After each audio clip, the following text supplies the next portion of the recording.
I'm a nurse. I could do anything. I'm a nurse. Hey viewers, welcome to my YouTube channel The Future Nursing Boy, and here's your boy Aryan Sharma, and this is my first video on this channel. So make sure if you are a nursing student, you do A&M, or you are in GNM, or you are in BSc nursing, so please subscribe my YouTube channel, because this channel gives a lots of information and skills about the nursing field. And if I talk about myself, my name is Aryan, you already know, and I am a BSc nursing first year student. I take my admission in 2020 in my nursing college, and with the time period of 2020 to 2021 I will completed my first year of my BSc nursing. So that's a wrap on me or my YouTube channel introduction, and let's go to the screen in which we discuss the PYQs of anatomy and physiology. And तो चलते हैं अभी हमारे phone की screen में, जहाँ पे हम डिस्कस करेंगे एनाटॉमी एंड फिजियोलॉजी के प्रीवियस ईयर क्वेश्चंस। तो चलो यार स्टार्ट करते हैं। हमारा ये है हमारा 2013-14 का, और धीरे धीरे हम आते रहेंगे बाकी के भी प्रीवियस ईयर क्वेश्चन पेपर में, और जानेंगे कि इसमें कौन कौन से सबसे ज़्यादा इंपॉर्टेंट है, जिनकी प्रोबेबिलिटी एग्ज़ाम में आने की काफ़ी ज़्यादा है।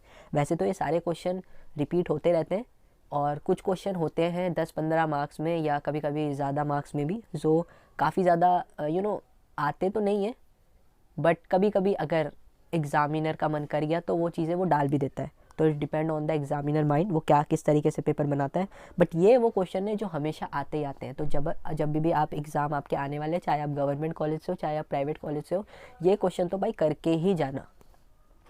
तो फर्स्ट क्वेश्चन है define neuron, enumerate the division of nervous system, describe the structure of spinal cord. ठीक है, तो डिफाइन न्यूरॉन है। न्यूरॉन काफ़ी ज़्यादा इंपॉर्टेंट है, मैं बार बार बोलता हूँ और आगे भी बोलूँगा। न्यूरॉन नर्वस सिस्टम काफ़ी ज़्यादा इंपॉर्टेंट है if I talk about the anatomy and physiology. और इसके लिए आप बुक प्रेफर कर सकते हो रोजन विल्सन, और मोर प्रोबेबली मैं रोजन विल्सन ही प्रेफर करता हूँ। बट अगर कुछ टॉपिक ऐसे होते हैं जहाँ पे आपको डीपली नॉलेज लेनी पड़ती है फॉर कॉम्पिटिशन एग्जाम के पर्पज़ से, तो वहाँ आप उसे टॉटोरा भी प्रेफर कर सकते हो। ठीक है, सेकंड क्वेश्चन है आपका। ठीक है, तो न्यूरॉन हो गया। Division of nervous system, nervous system के पार्ट्स कितने होते हैं? Central nervous system, peripheral nervous system. Okay, फिर describe the structure of spinal cord, spinal cord का स्ट्रक्चर बताना है, कैरेक्टरिस्टिक बतानी है। लाइक मुझे कैरेक्टरिस्टिक अभी याद आ रही है कि जो स्पाइनल कॉर्ड होती है वो एडल्ट में कितनी होती है उसकी लेंथ। तो एडल्ट में हमारी स्पाइनल कॉर्ड की लेंथ होती है 45 सेंटीमीटर, और इसकी थिकनेस होती है हमारी, जो हमारी सबसे स्मॉल फिंगर है हैंड की, उसकी जितनी थिकनेस है उतनी होती है। ठीक है, आगे चलते हैं। Define homeostasis, state the principal organ of urinary system, explain the microscopical structure of kidney. So homeostasis क्या है? होम्योस्टेटिस ये कुछ नहीं है, बस ये टेम्परेचर रेगुलेट करता है हमारी बॉडी का बाहर के इन्वायरमेंट से। ठीक है, state the principal organ of urinary system, urinary system के प्रिंसिपल ऑर्गन क्या है? किडनी होते हैं हमारे। ठीक है, फिर आपके यूरेथ्रा आ गया, ठीक है, यूरेटर आ गया, उसके बाद आपका यूरिनरी ब्लैडर आ गया। ठीक है, और अगला है ये explain the structure microscopy structure. तो माइक्रोस्कोपी स्ट्रक्चर में आपको किडनी के सारी चीज़ें बता देनी है, उसके लेबल कर देना है उसके सारे के सारे पार्ट। ठीक है, रीनल पैपिला होता है, कॉर्टेक्स होता है, मेडुला होता है, कैसे जाता है और किस तरीके से फंक्शन करता है, ये सब। तो अब आते हैं शॉर्ट नोट्स में, जिसमें हमें 3 करने हैं, बट हम सारे के सारे इसको डिस्कस करेंगे। ठीक है, तो सबसे पहले आ गया हमारा स्ट्रक्चर ऑफ आई। सो ये भी काफ़ी ज़्यादा इंपॉर्टेंट है, ये भी बार बार पूछा जाता है, और ये अगर आप जब भी ये वीडियो देख रहे हो तो एग्ज़ाम के पॉइंट ऑफ व्यू से ये भी बहुत ज़्यादा इंपॉर्टेंट है, तो ये भी पढ़ के ही जाना है, स्ट्रक्चर ऑफ आई। ठीक है, तो स्ट्रक्चर ऑफ आई क्या होता है हमारा? इसमें 2 क्वेश्चन बनते हैं यार, एक स्ट्रक्चर के बेसिस पर बनता है सेंस ऑर्गन से, आई और ईयर के बेसिस पर, और दोनों की फिजियोलॉजी आती है। मोस्ट इंपॉर्टेंट आई का स्ट्रक्चर ही पूछा जाता है, और हियरिंग की फिजियोलॉजी पूछी जाती है, फिजियोलॉजी ऑफ हियरिंग।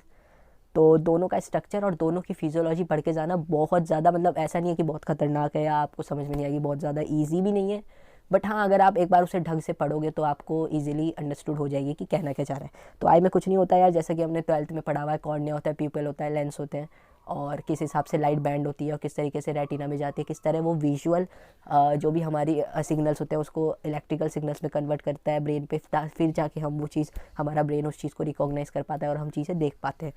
तो यही सब चीज़ें। अगला क्वेश्चन है एनाटॉमी ऑफ हार्ट, मतलब मोस्ट इंपॉर्टेंट है, काफ़ी ज़्यादा इंपॉर्टेंट है। एनाटॉमी ऑफ हार्ट में से भी काफ़ी ज़्यादा क्वेश्चन आते हैं। इसमें भी आप एनाटॉमी हार्ट की सारी चीज़ें पढ़ लेना, लाइक इसका कंडक्टिंग सिस्टम हो गया और इसमें कितना ज़्यादा टाइम लगता है, ठीक है, हार्ट कैसे पंप होता है, ठीक है, इसमें डीऑक्सीजनेटेड ब्लड ऑक्सीजनेटेड ब्लड कैसे प्योरीफाई होता है, वेन्स कहाँ से कहाँ काम करती हैं, ओके, तो सारी चीज़ें पढ़ के जाना काफ़ी ज़्यादा इंपॉर्टेंट है। साइनोवियल जॉइंट भी काफ़ी ज़्यादा इंपॉर्टेंट है। साइनोवियल जॉइंट्स तो मेरे हिसाब से काफ़ी ज़्यादा इंपॉर्टेंट है। आप जॉइंट्स ही पूरा क्लासिफिकेशन पढ़ के जाना, fibrous joint, cartilage joint, synovial joint, फिर साइनोवियल जॉइंट की सारी कैरेक्टरिस्टिक, साइनोवियल जॉइंट कहाँ कहाँ पाए जाते हैं, किस तरीके में पाए जाते हैं, नी जॉइंट, हिप जॉइंट, ठीक है, तो सारी चीज़ें पढ़ के जाना काफ़ी ज़्यादा इंपॉर्टेंट है। स्ट्रक्चर ऑफ टेस्टिस, देखो ये एक ऐसा क्वेश्चन है ना जो मैं भी ज़्यादा मतलब मैंने जितने भी डिस्कस करे तो उस हिसाब से इसका थोड़े, मतलब मैं ये नहीं कह रहा हूँ कि आप ये पढ़ के मत जाना, ठीक है, ये मत समझना, बट अगर आप एट द लास्ट मोमेंट में पढ़ रहे हो, ठीक है, आपने अभी तक कुछ नहीं पढ़ा है और आपको बस ये होना है कि ये भगवान बस पास करा दो, ठीक है, तो स्ट्रक्चर ऑफ टेस्टिस मेरे हिसाब से, ठीक है, मेरे हिसाब से आप छोड़ सकते हो, मोर देन टाइम से आता नहीं है, बट एक बार पढ़ना, ठीक है, बिल्कुल लास्ट में पढ़ रहे हो तब छोड़ सकते हो, बट अगर आप अभी यार आपके पेपर होने में काफ़ी ज़्यादा टाइम है तो आप इसे पढ़ लो, ये भी इंपॉर्टेंट ही है। Define digestion, list out the principal organ of digestive system, explain the function of pancreas. Define digestion 12 से पढ़ते हुए आ रहे हैं, डाइजेशन के बारे में उतना लिख दोगे, थोड़ा सा और पढ़ भी लोगे, बिल्कुल ईजी है, समझ में आ जाएगा। प्रिंसिपल ऑर्गन कौन कौन से होते हैं, देखो डाइजेशन कहाँ से स्टार्ट होता है, देखो anatomy and physiology is one of which, और फंडामेंटल भी, जहाँ पे अपना अपनी डेली लाइफ से रिलेट करके चीज़ें ईजिली समझ पाते हैं, तो ये काफ़ी ज़्यादा मुश्किल नहीं है, काफ़ी टफ चीज़ नहीं है, ये ईजिली हम समझ पाएंगे कि हम किस तरह से खाना खाते हैं। फिर वो लैरिंग्स, फेरिंग्स, ईसोफेगस के थ्रू जाता है, that is also called food pipe.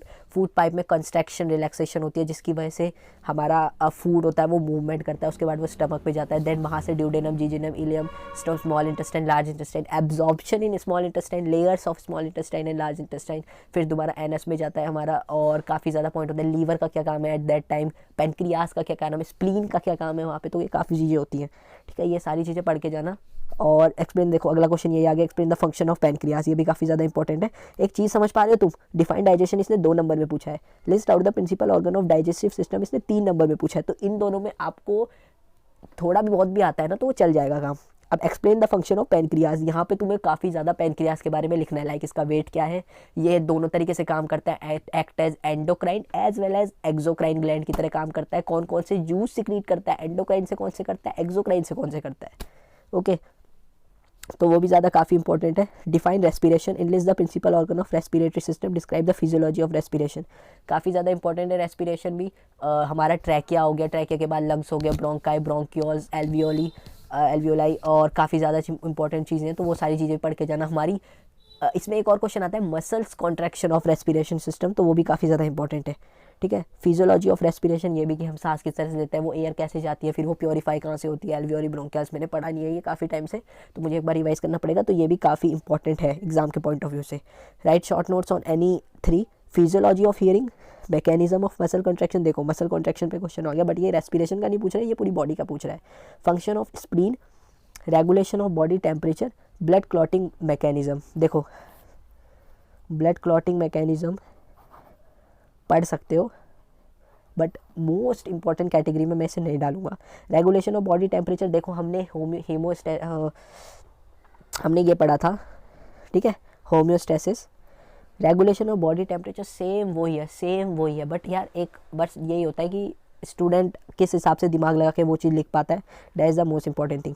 Function of spleen काफ़ी ज़्यादा इंपॉर्टेंट है, किस तरह से ये हमारे आरबीसी फॉर्म करते हैं और किस तरह से एंटीबॉडी इम्यूनिटी में हेल्प करते हैं, वो सारी चीज़ें भी ज़रूरी है, काफ़ी इंपॉर्टेंट है। Physiology of hearing most important है, मैकेनिज्म मसल कॉन्ट्रैक्शन भी इंपॉर्टेंट है, ठीक है। तो ये हमारा फर्स्ट हो गया कंप्लीट। अब हम सेकंड पेपर पे आते हैं, तो सेकंड पेपर है हमारा 2015 का, एनाटॉमी एंड फिजियोलॉजी।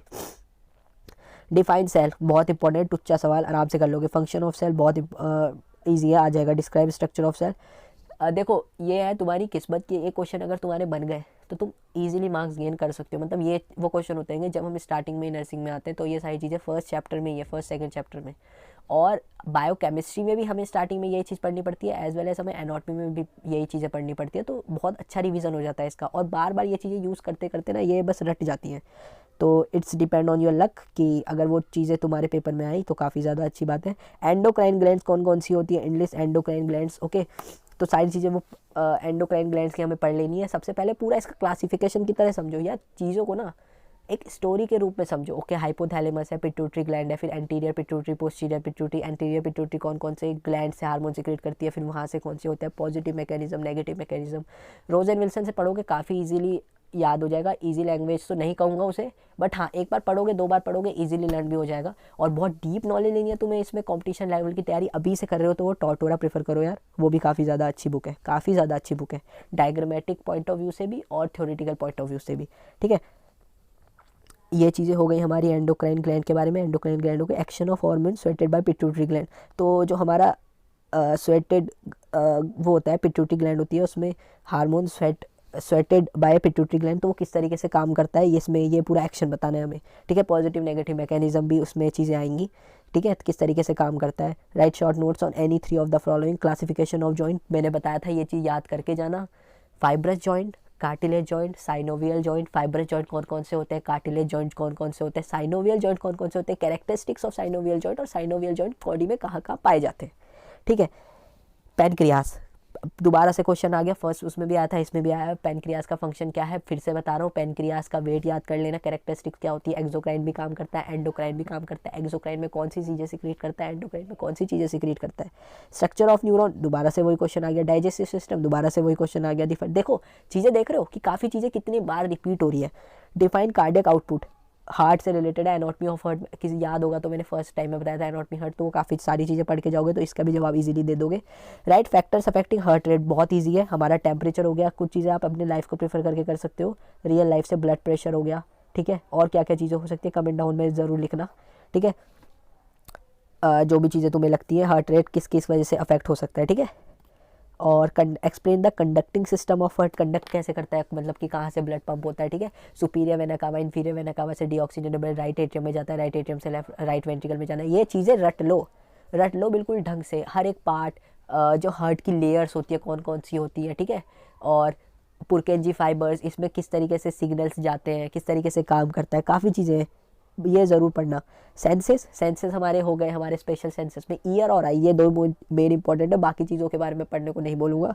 2 चीज़ें पढ़ के जाना और इनलिस्ट द स्पेशल सेंस हो गए। आई ईयर के बारे में लिख देना। फिजियोलॉजी ऑफ हियरिंग, दोबारा से वही क्वेश्चन आ गया। Right short note on any 3 of the following. Function of male reproductive organ, देखो मैंने पहले बोला था कि टेस्टिस इतना ज़्यादा इंपॉर्टेंट है, फिर भी ये क्वेश्चन आ रहा है तो तुम एक बार इसे देख सकते हो। बट मैं फिर से यही कहूँगा, जितना भी मैंने अभी तक रिसर्च करी है, अगर तुम एट द एंड पढ़ रहे हो और तुम्हें बहुत ज़्यादा लग रहा है तो इसे छोड़ सकते हो। अभी पढ़ रहे हो, टाइम है, इसको देख लेना, ज़रूर पढ़ना। मैं ये नहीं कह रहा हूँ कि आ नहीं सकता, बट हाँ कल आपका पेपर है और आप आज ही कॉपी लेके बैठो और आपको लग रहा है कि भैया पास करा दो, तो इसे छोड़ सकते हो।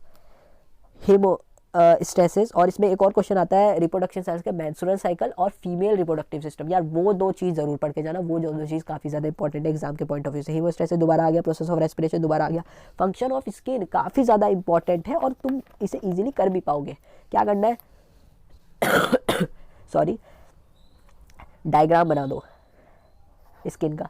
रोजर विल्सन में काफ़ी अच्छी तरह है, टॉर्टोरा भी देख सकते हो। ठीक है, उसकी सारी लेयर्स लिख दो, कौन कौन सी लेयर्स होती है, उन लेयर्स के फंक्शन लिख दो, और फंक्शन ऑफ स्किन बता दो क्या क्या काम करते हैं। प्रोटेक्शन का काम करते हैं, ठीक है, और एज एन इम्यूनिटी का भी काम करते हैं। प्रोटेक्शन का क्या काम करते हैं, फाइट कैसे करते हैं, उससे सिक्रीट करते हैं एक ऑयली सीबम, जिसकी वजह से जितने भी इन्फेक्शियस सब्सटेंस है वो बॉडी के अंदर एंटर नहीं हो पाते हैं। और एज ए सेमी वो प्लाज्मा मेम्ब्रेन का भी काम करती है। सेमी प्लाज्मा मेम्ब्रेन जैसे हमारी बॉडी से स्वेट सिक्रीट करना हो तो वो स्किन के थ्रू हो जाता है। काफ़ी ज़्यादा इंपॉर्टेंट चीज़ें, ठीक है।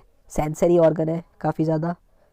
तो और एक ये चीज़ आ रही है function of liver, physiology of hearing, cardiac cycle, factor influencing blood pressure, physiology of stomach. Function of liver digest system का मैंने बोला था, पैनक्रियाज, लीवर, स्प्लीन, ये सब देख के जाना। फिजियोलॉजी, दोबारा वही क्वेश्चन आ गया। कार्डियक लाइकर, दोबारा वो क्वेश्चन आ गया।